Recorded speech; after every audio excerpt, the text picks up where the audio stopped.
1 जनवरी 1978। मुंबई का सांझ ढल चुका आसमान, नए साल की पहली रात, और दुनिया की सबसे व्यस्त शहरों में से एक बॉम्बे इंटरनेशनल एयरपोर्ट से उड़ान भरने की तैयारी कर रहा था एयर इंडिया का एक भव्य बोइंग 747 फ्लाइट 855। 213 लोग अपने सपनों, उम्मीदों और नए साल की खुशियों के साथ इस उड़ान में सवार थे। किसी ने पहली बार विदेश जाने का सपना देखा था, तो कोई किसी अपने से मिलने जा रहा था। कॉकपिट में बैठे थे अनुभवी कप्तान, जिन पर सैकड़ों यात्रियों की जिम्मेदारी थी।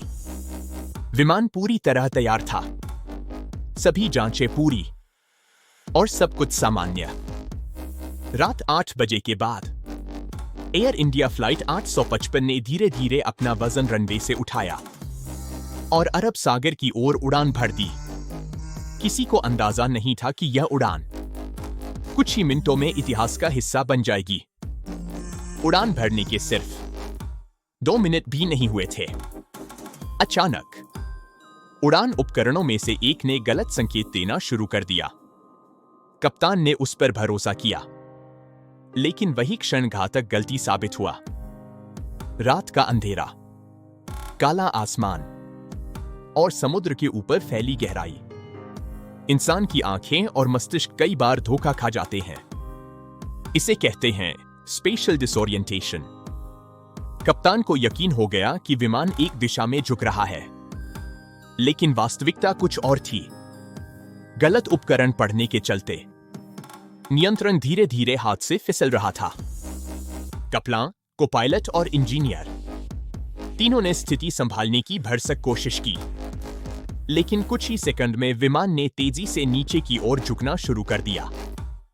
अरब सागर, बांद्रा के तट से सिर्फ 3 किलोमीटर दूर, रात के 8:05 बजे विमान समुद्र से टकरा गया। 213 जिंदगियां बस कुछ ही क्षणों में खो गई। किसी परिवार ने अपना सहारा खोया, किसी मां ने अपना बेटा और किसी बच्चे ने अपने माता पिता।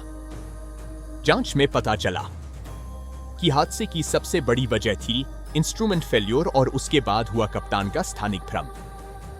यह हादसा 1985 की एयर इंडिया फ्लाइट 182 तक एयर इंडिया की सबसे बड़ी त्रासदी रहा और 1996 तक भारत के इतिहास की सबसे घातक विमान दुर्घटना।